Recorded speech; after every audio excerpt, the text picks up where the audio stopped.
October 6th. So here we are. So Mike Ashley's in the news again and talking about a luxury fashion brand that they bought recently, and it doesn't seem that it's doing very well with some of the tried and tested methods that Sports Direct leadership, now the Fraser Group, normally use with this type of company. So I thought when I was reading this, we'd go through stakeholders versus shareholders. And here's the stuff out of the spec. You can read that yourself. Here's the link to the original article. It's a very long article, so I've adapted it down for you to help us revise this. So here's the 20 marker to do with this, but this helps us to remember that we're focusing on trying to achieve our level 4 criteria here. Now, looking through the 20 marker, there's normally a paragraph ahead of the question itself. That's there for a reason. It's going to give you your two options usually, and we shall see what the hook is. And remember, the hook is normally mentioned twice. So Mike Ashley aimed to revitalise MatchesFashion with strategies that focus on stock reduction, cutting marketing expenses and introducing charges. On the other hand, some argue that a more holistic approach, considering the interests of all stakeholders, would have been more effective. Evaluate the potential effectiveness of Mike Ashley's strategies, option 1, quite a complicated one there, versus a stakeholder-centric approach, and recommend which one, not both, would be most suitable strategy for saving MatchesFashion. Okay, so we have got saving MatchesFashion, we've got saving the company. I'm thinking that the most suitable strategy is our hook. Okay, so we're going to need to go to the case study and we're going to need to think of who are the stakeholders. This is where you plan your answer in your head before going to the case study, so you know what you're looking for. You know that this is going to be about suppliers. We've got cost-cutting expenses. Well, that could be staff. That could be marketing overall. It could be the staff in the marketing department as well. It could be they're charging for returns, so maybe the returns go down because of the additional charges. I'm not thinking price-sensitive customers so much here because this is a luxury brand. So reducing stock orders, well, one of our stakeholders might be our suppliers. And if those suppliers are relying on orders from MatchesFashion, then maybe they're not willing to give such a good deal to the Frasers Group. And there's lots of other things that we could look at here. But we're looking at staff, suppliers, and customers. It is very obvious who those stakeholders are from the strategies up here. So here's the data extract, but just a quick reminder, we are looking for saving the company and most suitable for saving the company. So we've got our hook in there. Doesn't take long to do it, does it? So we've got Mike Ashley's strategies, which is option 1, versus a stakeholder-centric approach, as in you're working with the stakeholders. Hopefully together everyone can prosper. We've got the headline from today's Times, and we've got a very abbreviated version of this, and you could use the link on the first slide to go and read the original article. You probably already have because you've spent £10 for the entire year on the Times. So I'm not going to read the article to you. You go in, identify those stakeholders, and remember, we've got the stakeholders are hinted up here, focusing on stock reduction, but I'm buying it from someone, cutting marketing expenses. Maybe I'm not using a marketing agency as much. That's another stakeholder. It could be my own marketing department. Introducing charges for product returns. Stakeholder group is the customer. Okay? Easy. Pause the video, plan your answer. Hopefully you paused it. Here's a bit of a breakdown of those different groups. And you need to demonstrate an understanding of the knowledge, all in context. We know what the level 4 standard says. So from a revision perspective, you can look at this, and we're talking about how this reduction in stock orders, for example, might be related to this company possibly the Sports Direct style of management, and also think about those stakeholders as well. Now, for top level 4, it's quite nice to bring in a comparative argument throughout your answer. If you don't do that, then you pick it up in the justification in the conclusion. But I think this sort of question, lines itself up nicely for that comparative analysis throughout. Okay, so stock reduction. Obviously, we understand that Mike Ashley wanted to, improve the finances of the company, but also what's the impact on those stakeholders. Okay, so you can pause the video, you can read through this, you can update your notes if you want to on stakeholder versus shareholder. The shareholder, by the way, is obviously Mike Ashley's company, not just Mike Ashley, even though he owns most of the company. The investors bit down here, I forgot to mention, is to do with the valuation of the company. So if we flick back, we've got approximately £790 million. It was once valued. Well, it's not valued at that much anymore, is it? So you have to think about other stakeholders.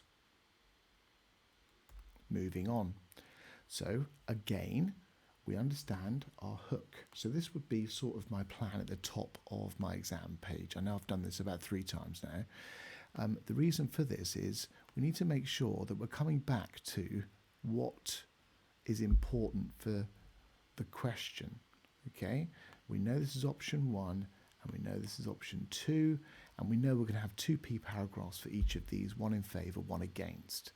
Now, if it helps you to make sure you answer it properly, you could always say option 1, cost-cutting strategies, because that's what these are up here, even though one of them is introducing, hopefully, revenue. Now, personally, I don't think this is this is going to lower costs. It might increase revenues. However, it could lower costs because it could deter some customers from returning goods. Yeah, or maybe they just go to another company.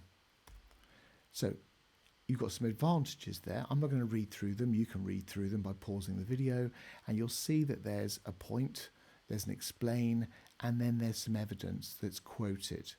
It's quite nice to quote evidence. It's very easy for the examiner to see it.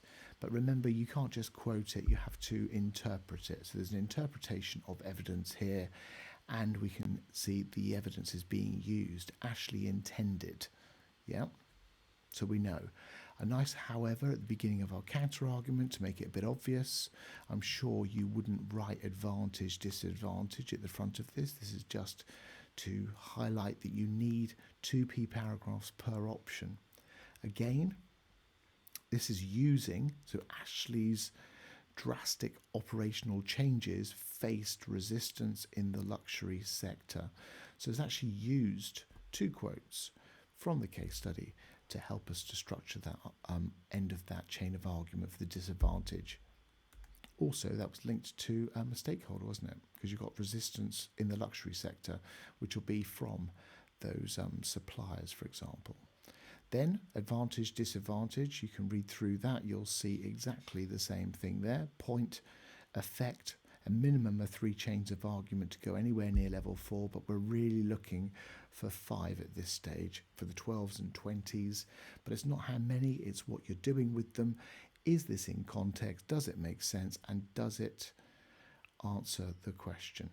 Okay, so you can decide if it answers the question throughout or if it's just overall. So rapid corrective measures, well, basically, they need to save the business, don't they? Okay, so that makes sense. And here, might argue the method ignored this with stakeholders.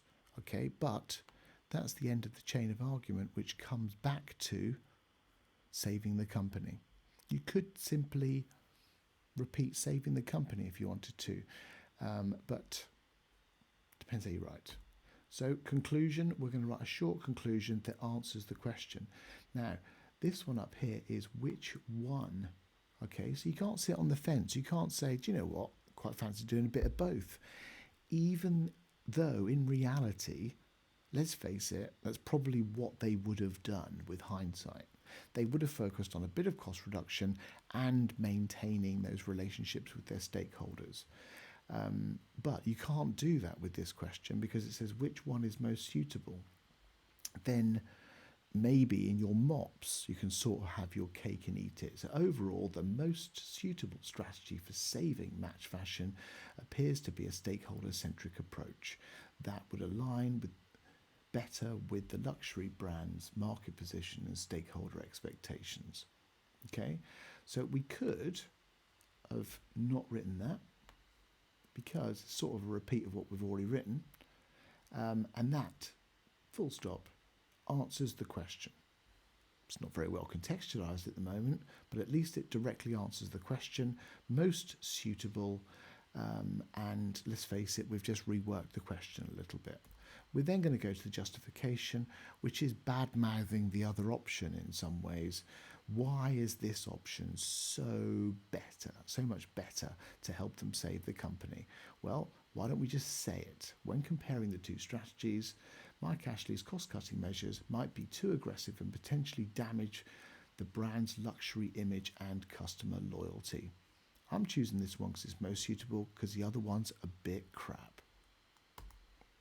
Wasn't very professional, but I'm only a Dalmatian.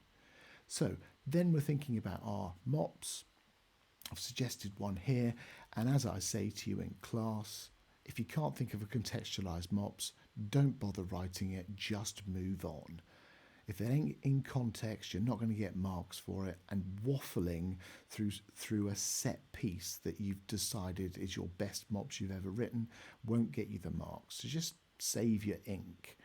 However, this is contextualised and it is future orientated, and it does compare in context to the sports-based, sports direct style of management that Mike Ashley's company has been so successful at in the past. It just hasn't worked with this one, has it? Okay, moving forward, future orientated MOPS. The luxury fashion market demands a different approach compared to sports and casual retail. The case study mentions Ashley's approach faced resistance in the luxury sector, suggesting interpretation of evidence that the strategies which worked for Sports Direct might not align with the luxury brand market demands. Okay, so come up with something a bit different for this absolute luxury brand and maybe we'll be okay. According to this answer, by the way, I clearly don't understand business as much as Mike Ashley, or I would be a billionaire. And I'm not, because I'm a Dalmatian. I live for food.